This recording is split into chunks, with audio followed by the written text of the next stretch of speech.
Seeing layers in consciousness we started last week. The different layers of consciousness.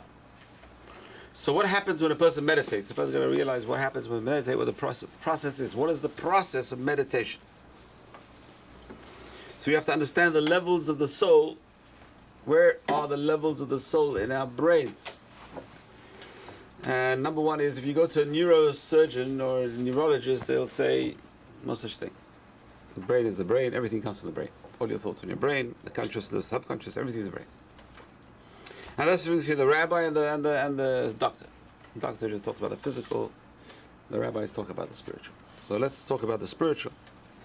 So according to Kabbalah, well, according to Jewish philosophy, the brain is not the source of consciousness. It's not the source of individuality. It's not the source of self-awareness. Consciousness derives from the soul. Consciousness, the person consciousness derives from the soul. The godly spark, which we talked about, is the Ani. Hashem's Ani, the Ayin, comes from the Ayin of Hashem. Aleph Yud Nun. Aleph Yud Nun. Me'ayin yavo ezri, David Bassous says in Shir Ma'alot. Me'ayin yavo ezri, from where will come my help? Aleph Yud Nun, where will come my help? That's Hashem. Ani is the same letters of Ayin. So my personality comes from Ayin. My personality, my consciousness comes from the Ayin, from Hashem. Our consciousness comes from Hashem, from the godly spark, from the neshama. So a very interesting idea. We said there's 5 different levels of the neshama, right? Nefesh, Ruach, Neshama, Chaya, Yechidah. 5 different levels. The highest level is the Yechidah, and that is the source of a person's consciousness. That's the highest level it gets, that communicates with Hashem.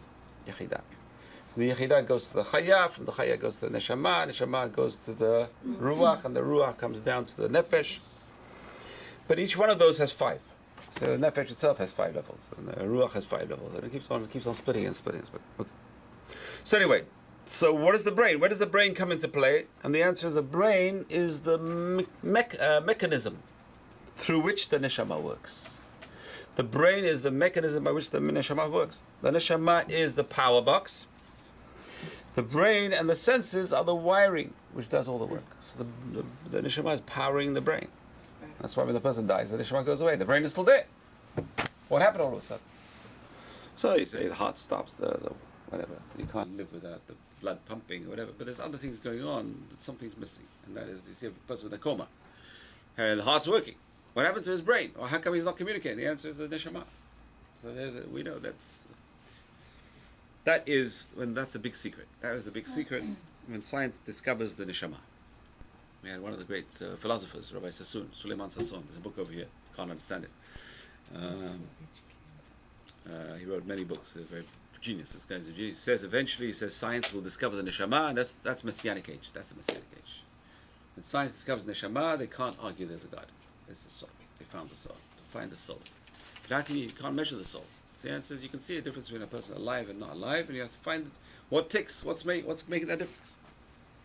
What's making the difference between a person in a coma? So the neshama is the power behind everything. You just can't see it. Just like you can't see Hashem. Hashem is the power behind everything. You can't see Hashem. The neshama is the power behind everything. You can't see the neshama.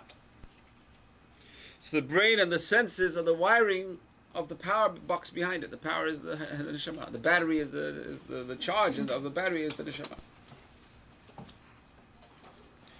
So the neshama needs the body to facilitate, to act in this world of action. We're in the lowest level. We said asiyah, olam asiyah, the world of action. To be able to act in the world of action, you need a physical form. A soul can't react over here in the world of action without a physical form to act in. You need a vessel. You need tools. So a person has no hands, no legs, can't do anything. So the body is the tool, the mechanism by which the neshama comes into this world and acts, has a power to do things. So it facilitates its interaction with the world of action. So the neshama is restricted by the physicality of these tools. So we need the tools. We need the tools, but we're also restricted by the tools. Okay. Now you need the airplane to go somewhere. But you're inside the airplane. You're stuck inside the airplane. You're restricted by the airplane. Right. So the body also. The body is like the airplane, and the neshama needs to be inside the body to come into this world and do things in this world. You're restricted by the body. The neshama is restricted by the body. The neshama is suffocating. You feel the neshama suffocate. We're not in tune with our neshama. If a person was in tune with the neshama, they'll feel the neshama suffocate. Because the neshama wants to do so much and has so many different goals and so many different energies and so many things that it gets worn out. Just fighting the battle of pushing this body. Something the body can't do it. The body gets weak. The neshama is pure, the body gets weak. So the neshama is restricted by the physicality of these tools until the person manages to purify one's physicality through the mitzvot and through the Torah. The person purifies their body until the body and the soul have become one. And that was the body of Moshe Rabbeinu. It's a beautiful midrash. It's a midrash we read on Hoshana Rabbah, Midrash Rabbah, which talks about the death of Moshe Rabbeinu at the end of the Torah. Talks about the death of Moshe. The midrash goes into details and says how the soul and the body were like one. The body and the soul. The body was so elevated that the soul did not want to leave the body, which is unusual. The soul wants to leave the body. But here the soul of Moshe was so into the body. The body was so pure. The soul was not limited by the body. That's the highest level. To raise one's body to the level where, and that's the Ramban, Nachmanides says that when the Mashiach comes, the soul, the body will come back, and the person will live inside that body. The body will be part of the soul. The soul and body will be together forever. But it won't be the same body, it will be a spiritual body. The body will be elevated with the soul. Rambam says no, eventually they'll die again because the soul can't live in the body all the time. The soul goes to the place of the soul.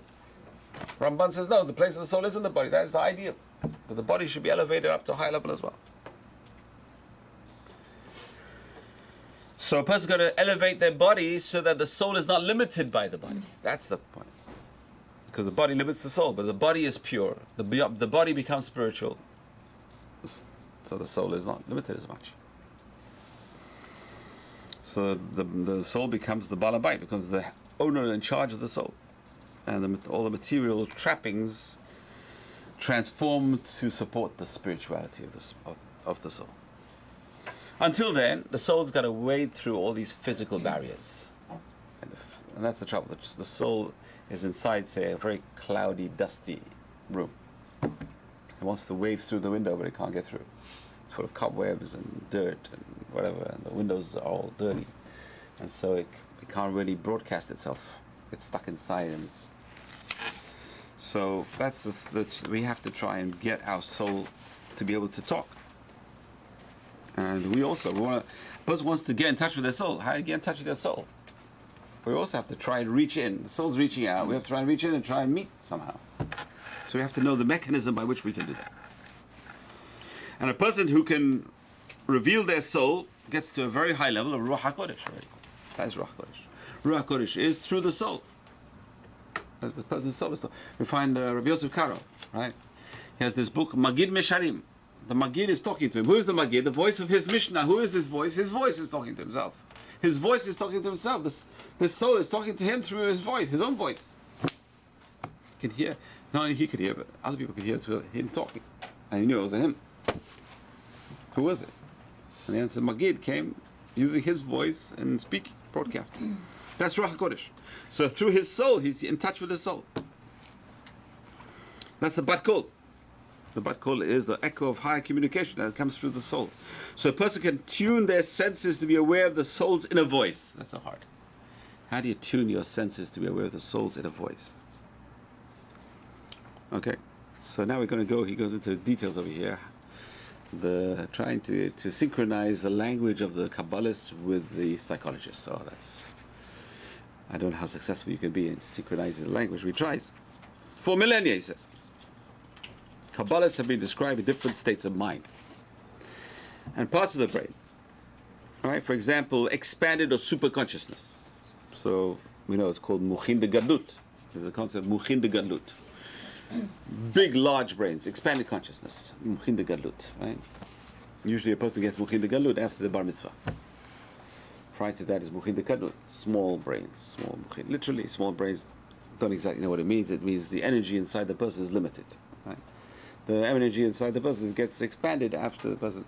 There's certain things a person can do to expand the consciousness. The Quran says 3 things. What are the 3 things? Nice house, nice furniture, nice spouse. You have the 3 things, you hit the jackpot. So aesthetics are very important to expand a person's consciousness. The aesthetics of a person, around the person. A person lives in a dump, the mind can't think so bad. Some people can't. Havetz Chaim could. But Depends on the person. That's what the reasons, excuses a person has to buy a nice house. It's to expand his consciousness. The trouble is, how do you get, when is nice and nice and nice and nicer and nicer? That's the question. Where do you draw the lines? Where do you draw limits? The person says, I need art to expand my consciousness. Okay, but how much art do you need? So all of a sudden becomes the vehicle becomes the end game. It's just a vehicle. The house and the thing is all vehicles to get to a higher level. But instead of which, some people make that the main game. That's the main result. And they get stuck with that. They forget about what their goal was.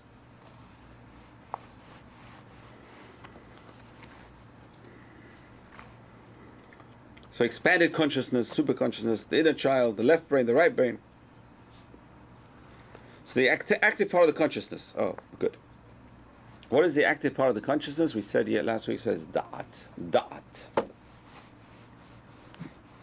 Da'at. We have Chabad. What's Chabad? Chokhmah, Bina, Da'at.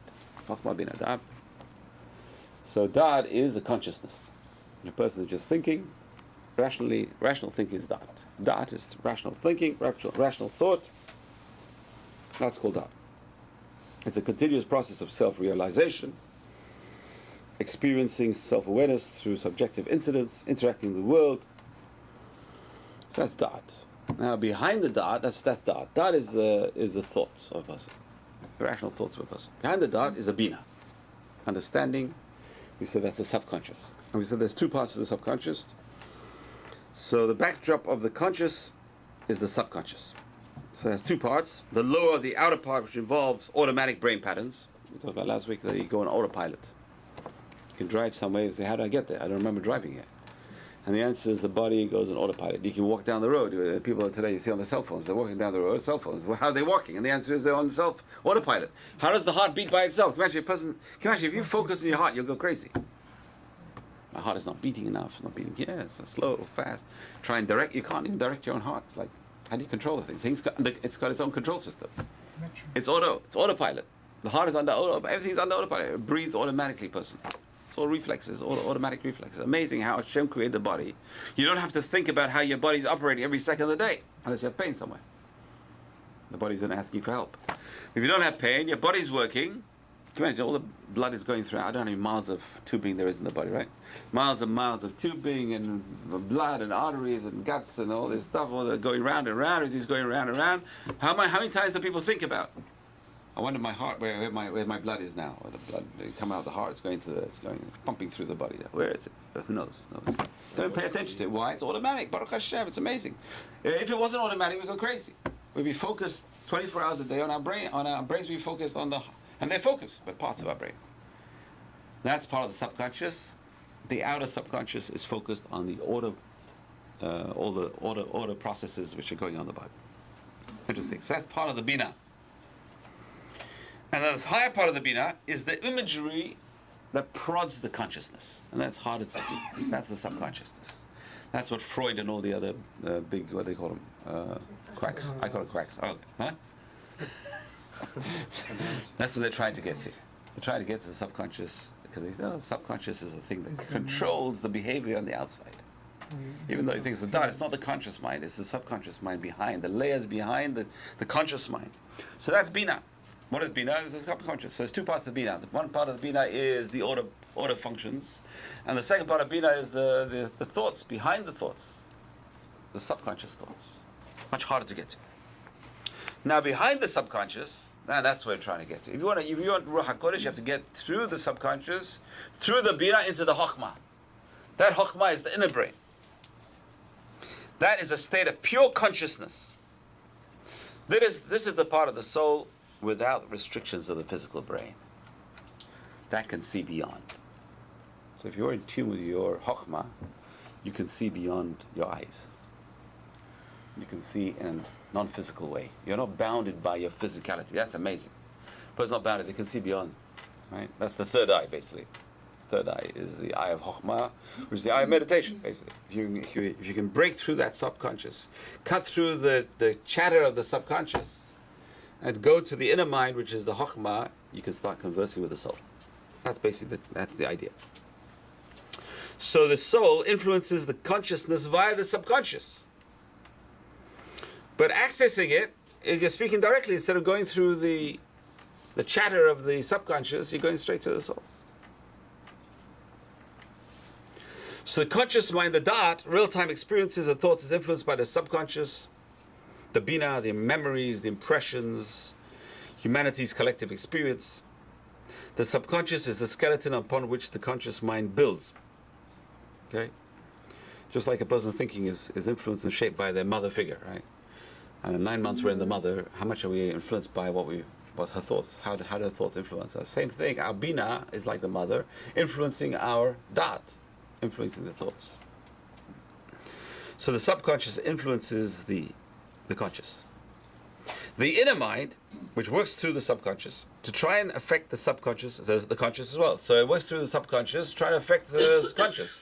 Trouble is the subconscious is so vast and so much noise, it's very hard to direct the two.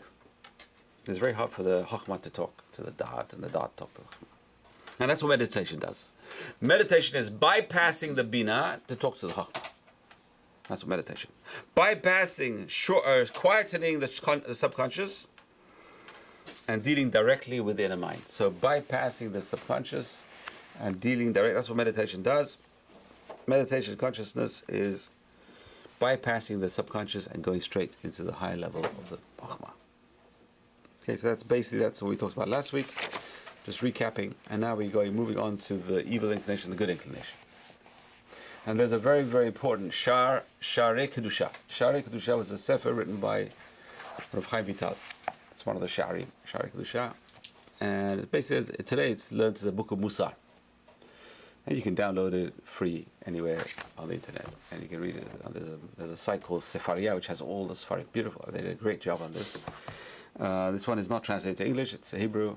And you can read it over there. It's fantastic. It's fantastic. Sha'arei Kedusha is it's one of the books we have to put on a list. Sha'arei Kedusha, Rav Chaim Vital. Rav Chaim Vital was the main student of the Arizal, 1542 to 1620. He was older than the Arizal, at least 10, 15 years older than the Arizal. He was a student. Imagine. That's how big the Arizal was. He was such a 38 years old, and he's 50, and he's learning from him. 50-year-old. Rav Chaim Vital thought he knew more than the Arizal. And when the Arizal came to Sfat, he says, I know more Zohar than he, I know more. He's learning Rav Moshe Cordovero. He knew more than the Arizal. That's what he thought. So he goes with some questions to the Arizal, thinking, yeah, the Arizal, I know more than him. And the Arizal just blew him away. He was stunned. He was shocked. He was just like sitting there for 2 hours. And he came back the next day. He never heard anything like this. He was just hooked on the Arizal. So Arizal says he came to this world just to teach Rav Chaim Vital. Rav Chaim Vital was his main student, and Rav Chaim Vital wrote all the books. Arizal didn't write any books. He wrote a few Pizmonim, Azameh B'Shvachim, which is it's interesting. What did he write? He wrote a few Pizmonim, Arizal. I mean, we don't have many books. He wrote part of the Shita Mukbetzet on Chulin, I think there's. He was involved with Rabbi Tzalel Ashkenazi in writing the Shita Mukbetzet, which is learning yeshivot. It's a commentary on the Talmud. Interesting. Arizal was Pashtan as well. He knew everything. So he was a student also of the Red Buzz, Rabbi David Bassous, who was the chief rabbi of Egypt. So he married his uncle's, he married his niece, his cousin, first cousin, very rich family, Ashkenazi, Sephardi family. He was Ashkenazi. Arizal was Ashkenazi, Luria, his Luria family. His mother was Sephardi, and he married his uncle's daughter in Egypt, and his uncle supported him. And he worked for his uncle, and that's where he got his Ruach HaKodesh. He was working with his uncle on the docks. He was a guard in the docks. Imagine his uncle owned ships coming in, merchandise on the port, and he was one of the night watchmen. So basically, at night, what did he do? He would just meditate. And that's where he got his Ruach HaKodesh. Eliyahu Navi came to teach him. Anyway, so Rav Chaim Vital says, in Sha'arei Kedusha, in chapter 3, section 2, you can read this, you can look this up, read it yourself. It's not as simple as he brings down over here, but he talks about different levels of how, he talks about Machsav HaSfirot. Then he talks about, that's the highest level, Machsav HaSfirot is the highest level. Then he talks about Machsav HaNeshamot. The next level is in English, Machsav is a quarry, where you quarry the Sfirot from. The source of the Sfirot. Then you have the source of the Neshamot. So the soul is coming through from the source of the sfirot into the source of neshamot. Each one is like another peel around it, another layer around it. So it starts with machsav ha-sfirot, machsav ha-neshamot. From there it goes into machsav ha-melachim, into the quarry of angels, and from there it goes into the kali. It goes into the klipot, which is evil, and from there it goes down into this world. So there's 5 different layers on the inner soul. So that he says the machsav ha-melachim is the Yetzer HaTov, and the kali is the Yetzer Hara. So that's what we're going to talk about now. What is the evil inclination? What is the good inclination? So the Torah says, when we learn the source of the good inclination, the evil inclination, the Torah says, "Vayitzer et ha'adam." Vav yud yud sadi resh. So what's vav yud yud? Why does it say yud yud? We say in the bracha, yotz, right? Yotzer ha'adam in the wedding. And what else do we say? Asher yatzar et ha'adam v'chokhmah. It's 1 yud, it's not 2 yuds. Why Yitzer? So the answer is Hashem created 2 Yitzarim, 2 inclinations, one good and one bad. So the good inclination and the bad inclination don't come from the soul. They're around the soul. They're around the soul. The soul is really the arbiter, hopefully the arbiter of the good and bad. The soul has to guide the body into choosing the right things, but the body's pulled in 2 different directions. Okay. So yeah, and it's classic guide to spiritual enlightenment. I think there's a slight, I don't agree exactly how he portrays this. He talks about 2 angelic energies. There are already 2 angelic energies. The good is the angelic energy, the bad is the kali. They're bad angels. It's not a bad angel. It's not an angel. It's a force. I don't know what you call it, an angel, but it's one of the forces. Maybe that's what he means. Energies, spiritual energies. So he calls them angelic angel. I don't like the word angelic because angelic has good connotations in my. But you're right. There are malachi habala. There are bad angels as well. There are angels. The klipa, yeah, the kali. I call it the kali. The Kabbalists don't say the klipa. Okay. They use the word kali. They don't get involved with saying these things, right? So the kali for short. It's the same thing. It's kali for short. Just like we don't say her name, Lil. We don't say the name. So the word kilililililili, that's where it came from. Making a mockery of her, but we don't say the name. You don't attract these forces. You don't say the samach mem, right? You don't say his name. We don't attract these guys around us. It's interesting, when you say the angel's name, the angel is there. So let's say some good angels. Michael, Gabriel, Raphael. Yeah, we want them around us. They're the guys we want around us. We want these good angels. We don't. Okay, let's not talk about it. Okay, so anyway, that's the trouble. That's part of us. It's part of us. It's part of the makeup of man. And we're surrounded by these forces. So we have the good. We have the core, which is pure, 100% pure. The core is 100% pure. Machsav hasfirot, machsav haneshamot, and then you have around that you have the angelic good forces, and then you have the kali around that. So that's the Yetzer HaTov and Yetzer Hara. And the nature of these forces can be understood by examining the term Yetzer. Yetzer comes from the word Yetzer, Yatzar, or create. Vayitzer et ha'adam. Hashem, it says in Bereshit chapter 2, verse 7, it says Hashem created Vayitzer with 2 yuds. 2 yuds, the Gemara says, to tell you that we have 2 inclinations. Okay? So we have 2 inclinations. This Gemara is in Brachot 61a. Vayitzer. 2 yuds. Okay.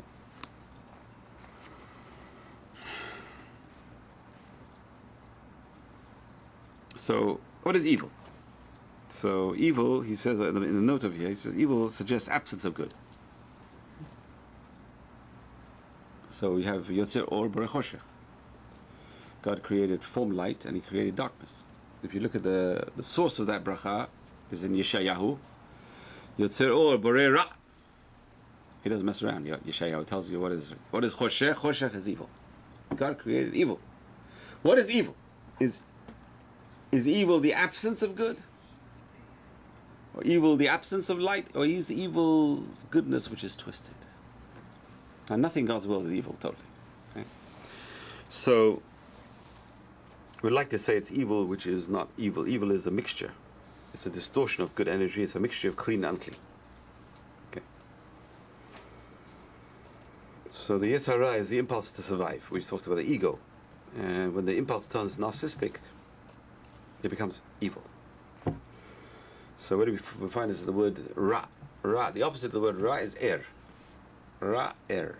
Air is life, to be awake. And if you're awake, but you're living for yourself, you become Ra. It's the power to live, the will to live comes from the evil, right? It's not really evil, it's more, what is it called? It's a motivation to stay alive. It's self-survival, survival. Life force? Life force of survival. The good life force says, listen, I don't want to disturb my mother. My mother's sleeping. I'm hungry, but my mother's sleeping, so I won't wake up my mother. But the energy to survive says, I gotta survive, I gotta drink, I gotta eat, otherwise I'm gonna die. The child starts screaming. If without that scream, it wouldn't be a survive, it wouldn't survive. I'm cold, I'm hungry, I'm wet. Do something. Save my life. So without that, the trouble is that if it's just turned inwards all the time, it becomes narcissistic. And therefore, they care about myself. That's why so few people can get married today. Like me.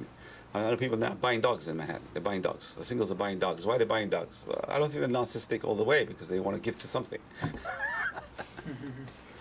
But it's easier to have a dog than have a husband. It's tragic. It's tragic. I don't know. Is there moral in there somewhere? Okay. It's very narcissistic. I don't know. I find it narcissistic. But that's it. It's the power. It's the will to survive. The will to survive goes berserk. Survive at every expense, all expense. I don't care who's in my way. I don't care. I'm going to survive. I'm going to kill off everyone else. I don't care. I'm going to survive. That's not the Jewish way. You're not allowed to murder to survive. That's not the Jewish way. But that's evil. That's what evil is. Evil is the opposite of air. Air is awake. It's an energy to stay alive. When it's focused on just staying alive at the expense of everything else, it turns inwards and becomes evil. So it reverses. Air becomes Ra. Interesting, one of the people who died was Er and Onan, two sons of Judah, right? Er and Onan, two sons of Judah. So Er was one of the sons. He did evil in the eyes of God. Er became Ra. So he instead of surviving and giving life to others, he refused to give life to others. Er. He spilled his seed on the ground. That's what it says. He wouldn't get her pregnant. He wouldn't get Tamar pregnant. So Er, and why? That's evil. It's beautiful. I think that's beautiful. The idea that you see it right there, explicit over there. Er, his name was Er, alive, but he did Ra in the eyes of God. Because he wouldn't give off that life force. He wouldn't give to others the life force. It's enough, I'm alive and that's enough. That's all I want. I don't want to give life to others and ruin my wife's body. I'm not going to ruin her body. She's beautiful. So it's very hard. By the way, it is very hard. It's very hard to ruin your wife's body, especially if she's beautiful. You see it. There's a sacrifice you've got to make to have kids. Well, today there's plastic surgery and other things, but let's not go into that. There's life after marriage. There's life after children, right? There is life after children. It's very different. Huh? It's very different. It's very different after children? It's definitely more giving, for sure. And that's the point. The point is to be giving. The point is to be a giver like Hashem. Hashem is a giver. Hashem didn't have to create anything. It's amazing. Think about it. I mean, why would Hashem want to create a world? And the answer is, one of the answers is he wants to give. He's a giver, just a giver. So we have to try and be givers like that. And that's the difference between air and Ra. Exactly the difference between air and Ra. So if this life force, if this will to live becomes evil, he doesn't want to give to anyone else. He just want to take for himself. Take. I'm not a giver. I'm a taker. Okay. The Arizal says, these two opposing forces, the Tov and the Ra, developed through the dichotomy of the soul with the corporal as it interacts with the physical surroundings. The soul seeks altruism. The body seeks narcissism. The body just wants pleasure, physical pleasure. I want physical pleasure. I want to eat. I want to drink. I want to have whatever other things. And physical pleasure, as much physical pleasure. I want to put down. You see, the first thing, put down the air conditioning, make it cool. I want to have a hot shower. Sunday morning, some people didn't come because they couldn't get a hot shower because the water pressure was very low in Highland Park on Sunday morning. So you come to shul. So what happened to you? No shower. So gotta have a shower. I can't survive like this. Okay. You're being kind to them. Huh? You're being kind to the people sitting next to I don't know about that. They're being okay. Very nice. I agree with you. Yeah. Zaket Arabim. I'm saying they're being kind to the body as well. The body needs the shower. Okay, I'm just saying this is a level. How far do you go? Right? So that's what the opposing force is. One force is pulling you to the material. I want to look after my body. Okay, you want to look after your body, fine. I want to pamper my body. I want to give my body more pleasure, more pleasure, more pleasure. Whereas the soul is seeing altruism. The body is seeking its own pleasure, self-seeking pleasure, and the soul is seeking pleasure for others. That's the fight over here. So the Yetzers are a creation in progress. Amazing. It's a creation in progress. That's why it says, this is famous, this is Rabbi Twersky, his famous line, let us make man. Hashem says, let us make man. What does the Hasidim say? Let us make man, as man is part of the making process. Let us make man includes man. We are making ourselves as well. We don't really realize it. We are building ourselves. How do we build ourselves? This process of bad against good is building something. Either building a monster or building something good. We're part of the process of let us make man. The process of making man has not ended. Hashem makes a man, but a man is a raw material. It's a golem. Good. It's like a golem, but golem is raw material. We are engaged in the process of making ourselves. We have to make ourselves. We have to fix ourselves. That's the tikkun. That's tikkun olam. Ketaken olam. Each human being is an olam. We have to fix ourselves first before we fix others. How do we fix others? We have to fix ourselves. And it's a lifetime of dedication to fix oneself. This fight, this battle just keeps on going. These are two opposing forces are keeping on going. They're creating a creation in progress, an ongoing process ending only with the physical demise of the host. So eventually it's going to end where the soul wins out. But at what cost? What happened to the soul? You know, it's on the ropes and it wins, you know, because the body dies. But the soul wins out in the end. But at what cost? What happened to the soul? What happened to this? Forget about the soul. The soul, nothing happens to the soul. What happens to the garments of the soul? That's the lebush, that's the personality of the person. That's who the person is. We're not the soul. We're not the body. We're the garments of the soul. Lebush. That's why it says, well, your garments should always be clean. What I say, his garment should be clean. The malbush should be lavan. Person's garment should be clean because the malbush, the garment, is the interface between the body and the soul. That's who we are. So we are the body and the soul. In between, we're stuck in between these two yetzers. The energy which comes from the good angels and the energy which comes from the kali. And we're stuck in between. And we are powered by the soul. But this malbush is powered by the soul. But the soul doesn't get sullied. The soul just goes up. The high levels of the soul go up. As we say, the soul you gave me is pure and stays pure. The soul doesn't get, the soul just goes away. Doesn't get sullied. The lower parts of the soul, maybe nefesh, ruach. Anyway, the first time the noun yetzer appears in the Torah, it's not a very good place. So yetzer is a verb to create. Vayitzer hadam, Hashem created man. Vayitzer created man with two inclinations. But then it says yetzer as a noun. B'chol yetzer machshevo libo. The inclination of his heart. The products of the thoughts of his heart. Raka kol hayom. Or only evil all the day. The whole day his thoughts were evil. Can you imagine? If you have everything physical, everything beautiful around you, a pristine world, what would you do with it? What's the tendency of man to do it? So easy to do. Vayishman yeshurun vayvat. The Torah predicts in the end Yeshurun will get fat and they will kick. When people get wealthy, they kick God. Usually that's what happens. They're comfortable and they forget about who gave them everything. Where did everything come from? It's very easy when you have a beautiful world and God gave you everything. You're successful and money and everything's going well and you have beautiful people around you. Oh, they start playing around, fooling around. That's what happened over here. The inclination of his heart was evil all the time. So Yetzer is a product of thought. In other words, both the Yetzer is developed through thought and focus, whether through actual thinking or through action that influences thought. The host's mental choices and their resultant experience shapes the inclination's tendencies. So what we do affects our Yetzer HaTov and the Yetzer Hara. So the person involved in doing good is affecting his Yetzer HaTov and making it stronger. And the Yetzer Hara gets weaker, well, to a certain extent. The person who's doing bad is reinforcing his Yetzer Hara all the time. And the Yetzer HaTov is stopping. So that's what we do. We are creating our yitzhars. We are making our yitzhars what they are. The Talmud says, the Yetzer Hara makes its first appearance as the baby comes out of the womb, struggling for survival. Its fight for existence is the seeding of the Yetzer. So the Yetzer is, as we said, the power of survival. I want to survive at all costs. That's the Yetzer.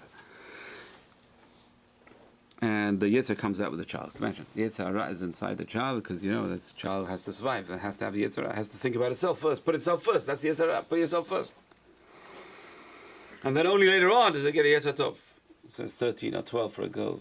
The child gets a Yetzer Tov. What is Yetzer Tov? Start thinking about other people. But we have to help that child along the process.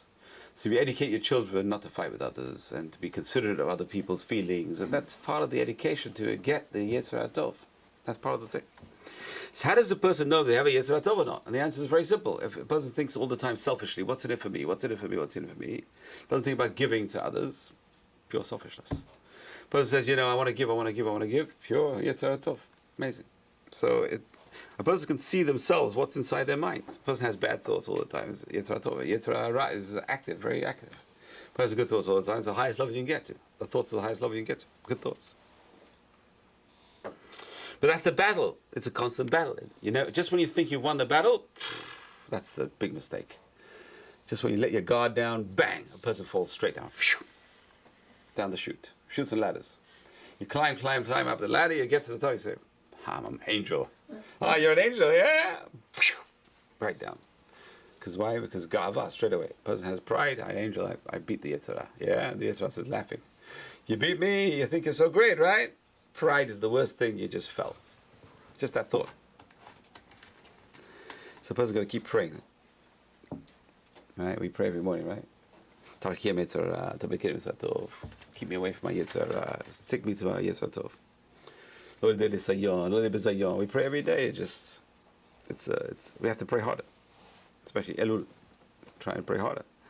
Less trials, less tribulations, more Yetzer Tov, less Yetzer Hara. It's hard. So it's good to stay in the Beit Midrash all day long and think the Yetzer Hara's not here. Yeah, the Yetzer Hara's here as well. Wasting time, telephone, messages, texts, it's all over. That's why in Israel they say no smartphones. No smartphones. Just takes away too much time of your day. So, the person doesn't need it. Shouldn't have it. Someone told me they were on the bus in Israel and the guy next to him said, can I borrow your phone? I need to make a phone call. So he gets the phone, he says, it's a smartphone? Take it back. He will make the phone call. So it's an interesting idea. But it's a good idea. Why? Because it does take away time. It just steals a person's time. So a person on that madriga, it's a great madriga to be. I don't have time to waste anything. Fingers, see the guy is always in a book. His head is in the book all the time. That's it. The Yetzer Tov is working nicely. Okay. So like a butterfly that bursts forth from its chrysalis, its effort to escape providing it with the strength necessary to develop its wings and fly forth. So the struggle to live, to battle against adversity is the energy and essence of the Yetzer Hara. Without the Yetzer Hara, we wouldn't be alive.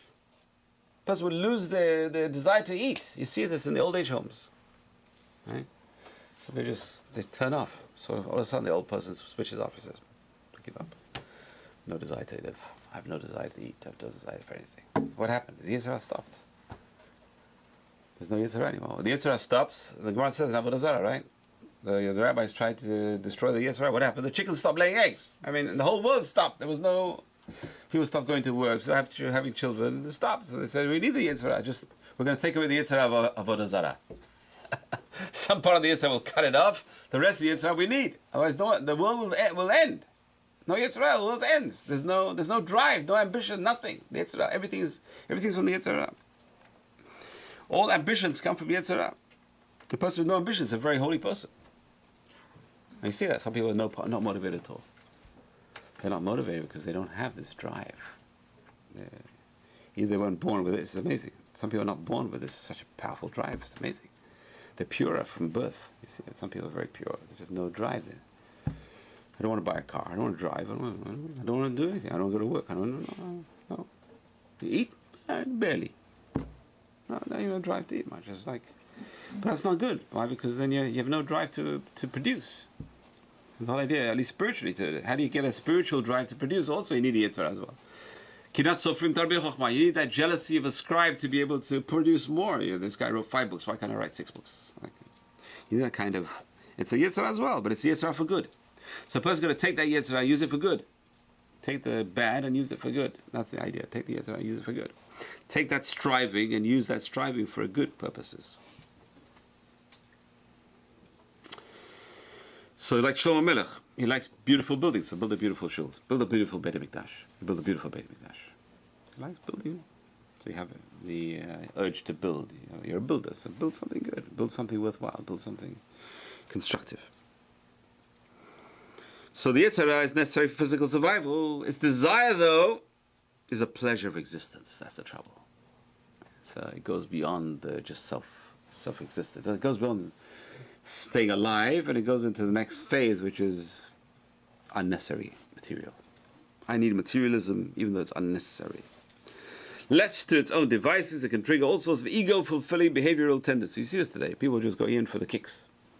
I gotta go bungee jumping, I gotta go jump off the airplane, I gotta go all sorts of things. Why? Because I like that thrill. I'm doing it for the thrill. What thrill?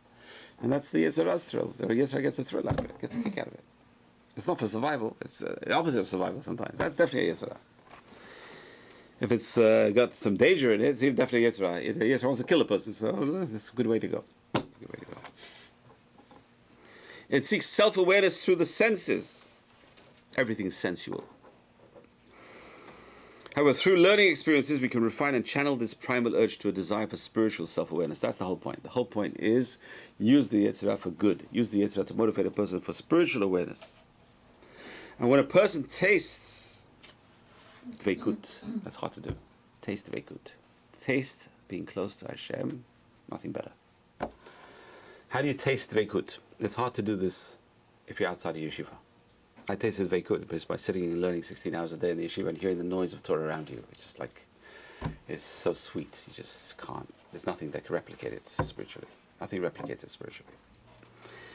So at least a person went through that experience, remembers that kind of dveikut. You can remember that experience, and you know it. Or sitting through Yom Kippur. That's dveikut. A person comes to Yom Kippur and stays here and learns and prays all day and then you feel the connection, you feel the spark. That's dveikut. And then the person says, you know what, I enjoyed it. It's like, there's nothing more fulfilling than that.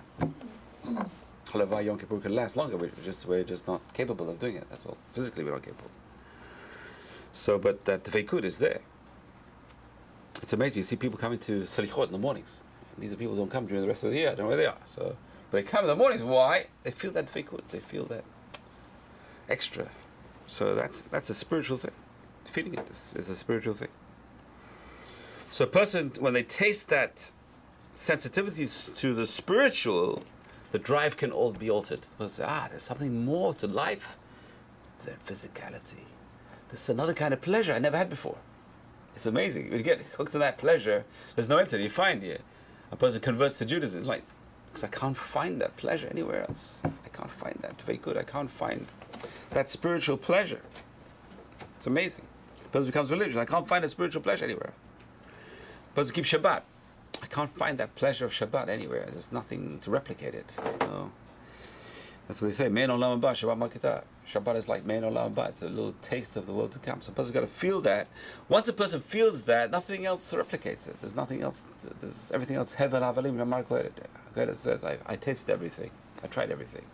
Everything is vanity. Why? Compared to spirituality, everything is vanity. What's the purpose of all the person gets from all his labor under the sun? Rashi says, under the sun, worthless. Above the sun, spirituality. So what's up? So the Quran is saying, everything is vanity under the sun. In the physical world, it's all vanity. The spiritual world is. So we have to take this primal urge and use it for spiritual self-awareness. Use it for spirituality. Okay, and that's what Arizal says. The Yetzer Hara is the husk, the peel, the kali of the Yetzer Hara. Like the peel of the fruit, the Yetzer Hara, the urges of the body, exists only to serve the Yetzer HaTov and protect it. That's amazing. The whole purpose of the Yetzer Hara is to keep us going, keep us alive, for the purpose of good. For the Yetzer HaTov. It's protecting the Yetzer HaTov. It's hard to understand. That was the vision of Yitzhak Avinu. The vision of Yitzhak Avinu was Esav will be the protector of Yaakov. Halavai. Halavai, Esav would be our shield and support us in this world. Imagine what kind of world it would be. Esav would conquer the world and say, Yaakov, here, the world's yours. Make them all spiritual now. I got them for you. Make them all spiritual. Halavai, Yitzhak would have been successful. Unfortunately, he wasn't. Unfortunately, he was not. But you can imagine Esav serving Yaakov. And that's what's going to happen at the end of days.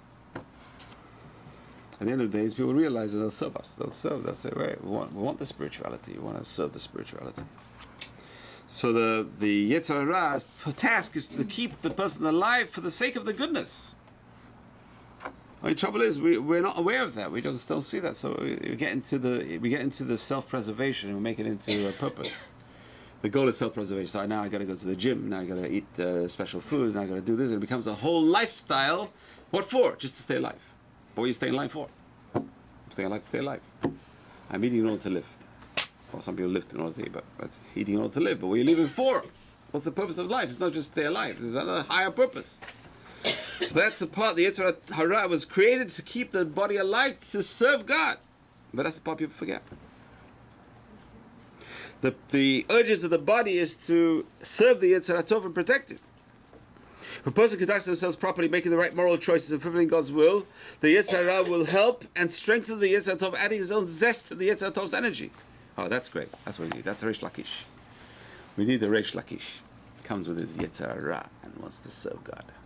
He's becomes one of the biggest geniuses we have because he has that energy, the vitality to do it. It's hard to kill your Yetzer Hara. You lose your momentum. You lose your energy. You need that Yetzer Hara. You need. The Yetzer Hara is like we said, like a wild horse. So what happens with a wild horse? You tame it. You tame it. You use the energy of the horse, and this way you can become a very good horse. Right? So Yetzer Hara, same thing. The Yetzer Hara gives tremendous energy. You see kids, they're running around. These are the wild kids. These wild kids are the best kids, the most potential. Why? Because they're wild. They can do things other kids can't do. If you can tame them, they become the best students in the yeshiva. The wildest kids on the block become the best students in the yeshiva. Why? Because they have the power and the energy and capabilities. I remember in school, the teachers complained, this kid is ADD and driving me nuts. He's off the wall. This guy's off the wall. I said, don't worry, he's going to be a multimillionaire one day. He said, yeah, I know. I know. But right now he's a disaster. He's going to be the millionaire, not the other guy. He's going to run around the world and make money. Who's running around the world making money? These guys, ADD and ADHD, they're all running around. They can't stop. They like 24 hours a day. They go hyper. Huh? Hyperactive, really hyperactive. Boy, these guys are hyper. I can't believe it. I saw it.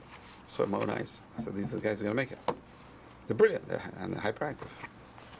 But that's the Yetzer Hara. Yetzer Hara is hyperactive. Just stop. Can you imagine a person? You tell a guy, let's go to the movie. He'll say, okay, what time? 4 o'clock? I'll be there at 4:45. Tell a guy, let's go to shul. He'll say, what time? 10 o'clock? I'll be there at 10:30.